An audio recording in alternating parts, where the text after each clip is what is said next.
मुबारक हो, मुबारक हो इंसाफ करने वालों। तुमने 33 मुसलमानों को मारने के लिए सजा हुई तो उनसे कहा कि तुम मंदिर जाकर सेवा करना। मुबारक हो। मेरा जुर्म यही है कि मैं मुसलमान हूं, यही मेरा जुर्म है। और सुन लो कांग्रेस पार्टी, अगर तुम ये समझते हो कि असदुद्दीन ओवैसी के आने से फिरका परस्ती बढ़ती है तो बाहर में जाए तुम्हारी फिरका परस्ती। मैं अपनी जूती पे रखता हूं तुम्हारी बातों को। एक राम भक्त चला गया, गोली मारता है और फौरन मीडिया में आ जाता है, नहीं वो तो बच्चा है। तो फिर बिदर के जो बच्चों ने कहा था कहां गई तुम्हारी मोहब्बत? दिमाग बोलेगा शाह से लड़ेगा, दिमाग बोलेगा मर जाएगा, दिल बोलेगा अरे हट बाजू, अब मौत के लिए मैं तैयार हूं, मैं जिंदा रहना चाहता हूं। जब बाप की जमीन है तो बाप की जायदाद में ना बेटी को महरूम किया जा सकता, ना बेटे को महरूम किया जा सकता। ये मेरे बाप का मुल्क है। हाँ, एक चीज हमारे पास है, दबा के गुलबर्गे की तारीख आओ।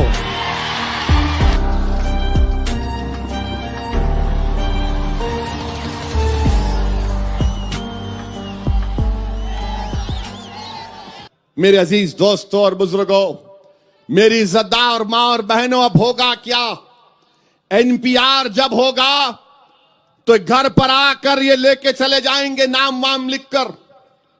उसके बाद वो जो सेक्शन ऑफिसर से कम होगा, वो अगर चाहता है तो अब्दुल रहीम के नाम के आगे डाउटफुल सिटीजन लिख देगा, वारिस पठान के नाम के बाजू डाउटफुल लिख देगा, इम्तियाज जलील के नाम के बाजू डाउटफुल लिखेगा।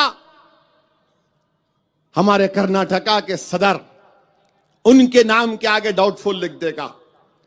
और उसके बाद क्या होगा? क्यों लिखेगा तू डाउटफुल? उसकी मर्जी, उसका इख्तियार।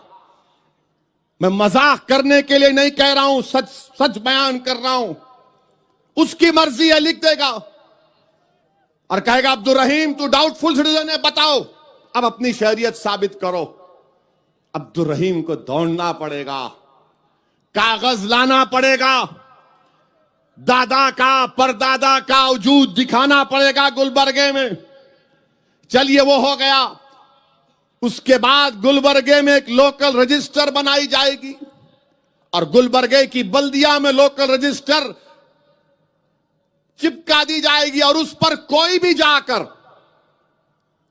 जाकर किसी के नाम के आगे कहेगा कि मुझे इस पर शक है, किसी के नाम के आगे मुझे इस पर शक है, और जब अगर मैं जाकर किसी के नाम पर कहूंगा कि मुझे अब्दुल रहीम के नाम पर शक है, तो मुझे कुछ कागज देने की जरूरत नहीं, सिर्फ कहना है कि मुझे इसके नाम पे शक है।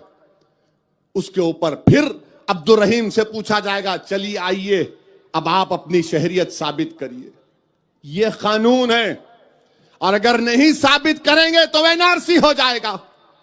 एक नोटिफिकेशन इशू कर देंगे, एनआरसी हो जाएगा। और सुनो आप, ये जो कुछ एक एक लफ्ज कह रहा हूं, इनकी कानून की किताब में लिखा हुआ है, वो देखकर बयान कर रहा हूं। मैं कोई कहानी नहीं बना रहा हूं। इसीलिए कह रहा हूं कि कोई अगर संघ परिवार के लोग, बीजेपी के लोग अगर मुझे जो कुछ यहां पर कह रहा हूं अगर गलत है तो मुझे गलत साबित करके दिखाओ कल।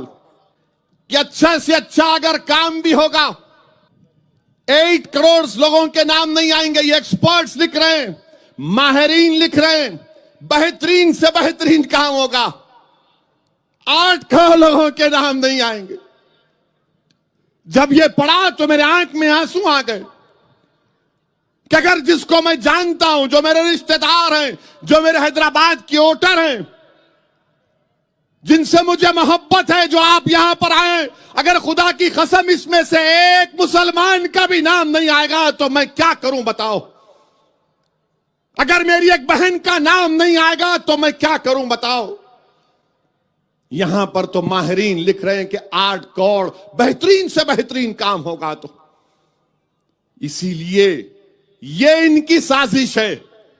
और जब कोई जाकर डाउटफुल सिटीजन लिखेगा, कोई ऑफिसर लिख देगा, लिखेगा जरूर इसलिए कि मुसलमानों से नफरत इस मुल्क में भर दी गई है। क्या मिसालें दूं तुम्हारे सामने, कौन कौन सी मिसालें दूं? क्या तुमने नहीं देखा कि पुडुचेरी में एक हमारी बच्ची बेटी गोल्ड मेडल जीती? गोल्ड मेडल लेने जाना था प्रेसिडेंट ऑफ इंडिया, सदर जमहूरिया से, तो यूनिवर्सिटी के लोगों ने कहा कि बेटी तुमको हम जाने नहीं दे सकते। उसने पूछा क्यों? मैंने मेहनत करके गोल्ड मेडल जीता। तो यूनिवर्सिटी के लोगों ने कहा कि नहीं, तुम्हारे सर पर हिजाब है, कहीं तुम जाकर प्रेसिडेंट के सामने CAA के खिलाफ एहतजाज ना कर दो। गोल्ड मेडल बच्ची जीती, हमारी बेटी जीती। आप बताइए, और ये लोग कहते हैं कि डरने की जरूरत नहीं है, परेशान होने की जरूरत नहीं है। यकीनन परेशान होने की जरूरत है। और मैं अपनी मां बहनों की मौजूदगी में कह रहा हूं, मैं आपका भाई हूं, आपका बेटा हूं। याद रखो, ये हमारे वजूद की लड़ाई है, ये हमारी बका की लड़ाई है। अगर इस लड़ाई में अगर हम पीछे हट जाएंगे तो तारीख कभी तुमको और मुझे माफ नहीं करेगी। जब पैदा हुए तो जमीन की ग़िज़ा सबको बनना है, मगर जब तक जिंदा रहेंगे डर डर डर कर, मर मर मर कर, किसी से खौफ खाकर, अपनी शनाख्त को खोकर नहीं जिंदा रहेंगे। जिंदा रहेंगे तो भारत के शहरी बनकर रहेंगे, अव्वल दर्जे के शहरी बनकर रहेंगे। ना मोदी से डरेंगे, ना शाह से डरेंगे, ना RSS से डरेंगे, किसी से नहीं डरेंगे। डरेंगे तो सिर्फ अल्लाह से डरेंगे, किसी से डरने की जरूरत नहीं। उन हमारे बच्चों की कुर्बानियों का जिक्र नहीं करूंगा तो ये सरासर नाइंसाफी होगी कि हमारे मुसलमान बच्चों ने, 25 नौजवानों ने इस एहतजाज में अपनी जान को कुर्बान कर दिया। 20 दिसंबर को एहतजाज हुआ यूपी में। उत्तर प्रदेश के चीफ मिनिस्टर ने कहा कि इसका बदला लेंगे। रियासत के चीफ मिनिस्टर हैं और बदले की बात, इंसाफ की बात नहीं करते। तुमने संविधान पर ओथ लिया और उत्तर प्रदेश की पुलिस ने 24 मुसलमानों को गोली मारकर उनको शहीद कर दिया, हलाक कर दिया। एक बच्चा जो अपने 7 महीने के बच्चे का दूध लाने के लिए निकला, बाईं आंख में उसको गोली लगी, ढेर हो गया। बताओ ये कौन इसका इंसाफ करेगा? बिदर में ड्रामा होता है। ड्रामे में एक मासूम 5वीं क्लास की बच्ची, एक बेवा की बेटी, एक बेवा की बेटी, 5वीं जमात की बेटी हमारी, उसने कहा कुछ वजीर आजम के खिलाफ कोई बात कही दी, नहीं कहना चाहिए था। उसके ऊपर इंक्वायरी, उसकी मां को गिरफ्तार कर लिए, स्कूल के हेडमिस्ट्रेस को गिरफ्तार कर लिए और मुल्क से गद्दारी का इल्जाम लगाकर 2 हफ्ते जेल में उनको डाला गया।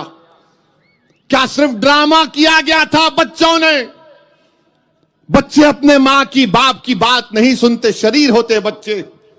मगर मैं आज इस डाइस से वो हमारी बेवा बहन की बेटी से कह रहा हूं, मेरी बेटी, अल्लाह तेरी जबान में और तासीर पैदा करे, तेरी जबान में अल्लाह और ताकत पैदा करे। तू बोलेगी, तू बढ़ेगी और इंशाअल्लाह ताला वक्त के फिरौन नमरूदों के खिलाफ हम अपनी बेटियों को सिखाएंगे कि बोलो, चाहे मोदी हो, फिरौन हो, नमरूद हो, यजीद हो, कोई हो, अबू जहल हो, हम बोलेंगे। तुम क्या करोगे? तुम जेल में डालोगे, डालो जेल में। तुम जुल्म करोगे, तुम जुल्म ही कर सकते। तुमने बता दिया कि एक बच्ची ने कहा तो उसको जेल, उसकी मां को जेल में डाल दिए। उसकी मां कांप रही थी मेरे सामने, कांप रही थी जब मैं जेल में मिलने गया। कह रही थी कि मेरी बच्ची का कोई नहीं है, कोई नहीं है, मेरे बच्ची का कौन ख्याल रखेगा? क्या कहता मैं, कौन सा दिलासा देता मैं उसको। वो हेडमिस्ट्रेस कह रही थी, असद साहब मेरा बीपी बढ़ गया, हमारा कोई ताल्लुक नहीं है, जेल क्या है हमको नहीं मालूम। मगर नरेंद्र मोदी और बीजेपी ने एक बेवा को और एक ज़ईफ औरत को जेल में डाला सेडेशन के केस के ऊपर।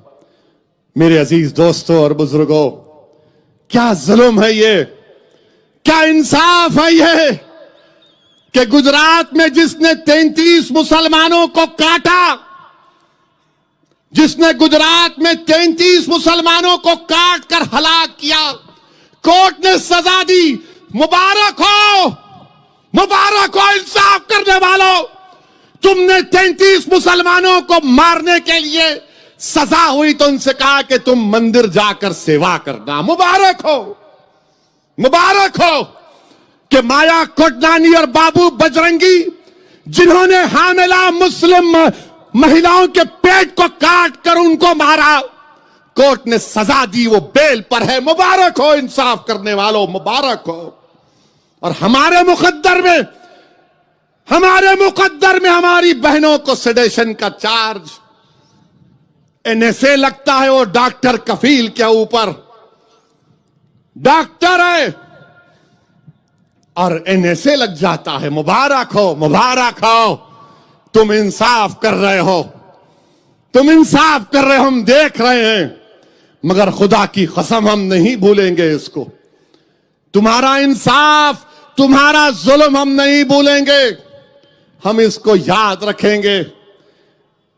एक डॉक्टर है तो उसके ऊपर एनएसए, और एक उत्तर प्रदेश का चीफ मिनिस्टर है जो कहता है गोली मारो, बिरयानी मत दो।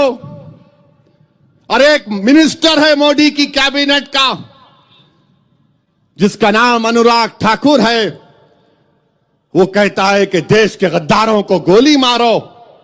उनके ऊपर कुछ नहीं, कोई केस नहीं, कोई केस नहीं। और हमारी मासूम बच्चियों के ऊपर उनको पूछताछ की जाती है। 4th क्लास की बच्चियां, 5th क्लास की बच्चियां, पुलिस जाकर उस स्कूल में क्वेश्चनिंग करती है 3-3 घंटे बच्चों से। मैं जब वो देखा वीडियो, मेरे आंख से आंसू निकल गए। मैंने कहा अल्लाह, अब ये दिन भी हमको देखना पड़ रहा है कि हमारे मासूम बच्चों को पुलिस क्वेश्चनिंग करेगी। तुम में हिम्मत है तो मेरे खिलाफ केस बुक करो। मैं तो बोलते आ रहा हूं ना मोदी के खिलाफ, पार्लियामेंट में बोला मैंने। और तुम्हारा मिनिस्टर बोलता गोली मारो देश के गद्दारों को, तो कोई आईपीसी नहीं, कोई सीआरपीसी का सेक्शन नहीं लगता। और वजीर आजम खामोश बैठे हैं, होम मिनिस्टर खामोश बैठे हैं। अरे ये क्या खामोशी है आपकी वजीर आजम, आपका मिनिस्टर कह रहा है गोली मारो। इसीलिए मैंने पार्लियामेंट में कहा कि मारो गोली, मैं सामने तुम्हारे खड़ा हूं, मार के दिखाओ गोली। 30 जनवरी को जामे मिलिया के बच्चे जुलूस निकाल रहे हैं, सत्याग्रह कर रहे हैं। एक राम भक्त चला गया, गोली मारता है और फौरन मीडिया में आ जाता है, नहीं वो तो बच्चा है, जुवेनाइल है। तो फिर बिदर के जो बच्चों ने कहा था कहां गई तुम्हारी मोहब्बत? वो हिंदू था तो उससे मोहब्बत, और वो बिदर के बच्चे मुसलमान की औलाद थे तो उनसे मोहब्बत नहीं। मेरा जुर्म यही है कि मैं मुसलमान हूं, यही मेरा जुर्म है। अब खुलकर बोला जाएगा, अल्फाज को चाप कर नहीं कहा जाएगा। और सुन लो कांग्रेस पार्टी, अगर तुम ये समझते हो कि असदुद्दीन ओवैसी के आने से फिरका परस्ती बढ़ती है तो बाहर में जाए तुम्हारी फिरका परस्ती। मैं अपनी जूती पे रखता हूं तुम्हारी बातों को। बहुत हो गया, तुम्हारी जरूरत नहीं है हमको। हमारी बर्बादी के राज, तुम्हारी दास्तानें तुम्हारे घर से शुरू होती हैं। और मैं गुलबर्गे की आवाम से कह रहा हूं, खुदा की कसम है तुमको, किसी से डरने की जरूरत नहीं है तुमको। अब किसी से डरने की जरूरत नहीं है आपको। अब कब तक डरोगे? क्या किया कांग्रेस ने कि नहीं नहीं ओवैसी आएगा, रे आएगा ओवैसी। जब तक जिंदा रहे इन तमाम को ओवैसी बनाकर मरेगा इंशाअल्लाह ताला। आपने बीजेपी को वोट दिया, यहां से बोलो, डरो मत। क्या तुमने बीजेपी को वोट दिया? खड़गे साहब को वोट दिया, तो फिर कैसा जीती बीजेपी? यहां से कैसा जीती? अरे कांग्रेसियों, तुम्हारे गिरेबान में गंदगी भरी हुई है। महासेवा करो, गर्दन जो मोटी हो गई कम करो, झुक के देखो, नजरें नीची करो। अब तुम्हारे पास इख्तिदार नहीं है, ना कभी आएगा इंशाअल्लाह ताला। और गुलबर्गे में इंशाअल्लाह ताला एक नई तारीख हम रकम करके रहेंगे। मैं आप तमाम से अपील कर रहा हूं कि आप हम दीवानों का साथ दो। मंजिल अक्लमंद को नहीं मिलती, क्योंकि दिमाग बोलता मोदी से लड़ेगा, दिमाग बोलेगा शाह से लड़ेगा, दिमाग बोलेगा मर जाएगा, दिमाग बोलेगा जेल को जाएगा, दिमाग बोलेगा अरे कित्तों से मुकाबला करेगा, दिल बोलेगा अरे हट बाजू, अब मौत के लिए मैं तैयार हूं, मैं जिंदा रहना चाहता हूं, मैं घुट घुट कर जिंदगी नहीं गुजार सकता, मैं बार बार पलट पलट कर पीछे मुड़कर नहीं देख सकता।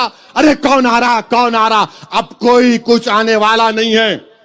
ना आसमान से फरिश्ते आएंगे, ना जमीन से कोई निकल कर आएगा। इस मुल्क में हमको अपने फैसले, अपने कुव्वत बाजू के ऊपर, अपने इत्तेहाद के ऊपर, संविधान पर भरोसा करके एक सियासी कुव्वत बनाना पड़ेगा। तारीख ये है, सच्चाई ये है मिस्टर शाह, कि जब सारी कायनात के अब्बा, हमारे अब्बा, आपके अब्बा, सबके पप्पा, सबके डैडी, जब अल्लाह ने उनको कहा कि जाओ जमीन पर, तो हमारे अब्बा भारत में कदम रखे।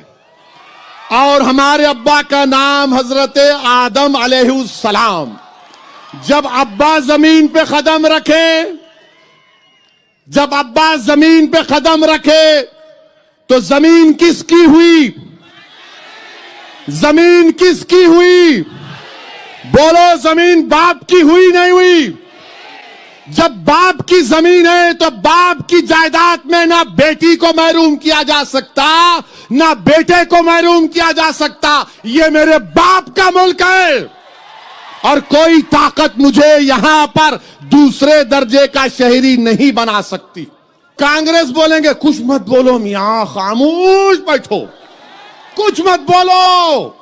अगर कुछ बोले तो उनको फायदा होता। अरे दीवाने, सब फायदा उठा लिए, तेरे को क्या मिला? तेरे को क्या मिला? कुछ भी नहीं मिला। गुलाब जामुन भी नहीं मिला, कुछ नहीं मिला।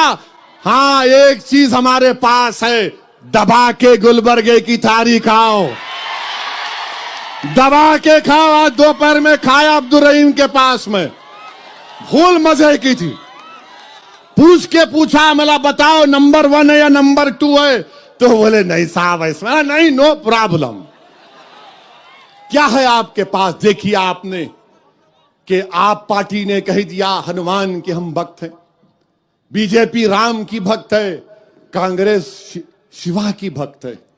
मेरे अजीज दोस्तों और बुजुर्गों, फख्र से बोलो हम मुसलमान हैं, डरने की जरूरत नहीं है। उन्होंने बोल सकते तो मंजलिस भी बोलेगी कि हम भारत के मुसलमान हैं, अल्लाह को मानने वाले हैं, संविधान को मानते रहेंगे और भारत में बहैसियत मुसलमान हम अपनी लड़ाई को संविधान के दायरे में लड़ेंगे। अमित शाह ने कहा कि आप आकर मिल सकते, तो पूरे शाहीन बाग की हमारी दादियों ने, नानियों ने कहा कि शाह हम कल 2 बजे आ रहे। तो गवर्नमेंट बोली नहीं नहीं नहीं आना। तो हमारे भी ज़ईफ माएं, दादियां, नानी अल्हम्दुलिल्लाह, उन्होंने बोले नहीं हम आ रहे, और जिस किसी को हमारे साथ चलना हो। अब दिल्ली की पुलिस परेशान, बहरहाल मेरी इज्जतदार माँ और बहनों, मैं आपसे पूछना चाहता हूं अपनी बात को खत्म करने से पहले, क्या ये पूरा हजारों का मजमा CAA के खिलाफ है? यहां भी बोलो भाई, क्या आप CAA के खिलाफ हैं? क्या आप NPR के खिलाफ हैं? क्या आप NRC के खिलाफ हैं? क्या आप मोदी के खिलाफ हैं? क्या आप फिरका परस्ती के खिलाफ हैं? क्या आप सेकुलरिज्म को मजबूत करेंगे? क्या आप सेकुलरिज्म को मजबूत करेंगे? तो मेरे अजीज दोस्तों और बुजुर्गों, एहतजाज को पुरअमन तरीके से जारी रखिए। मैं फिर से अब्दुल रहीम साहब का और तमाम का शुक्रिया अदा करता हूं। अस्सलाम वालेकुम व रहमतुल्लाहि व बरकातहू।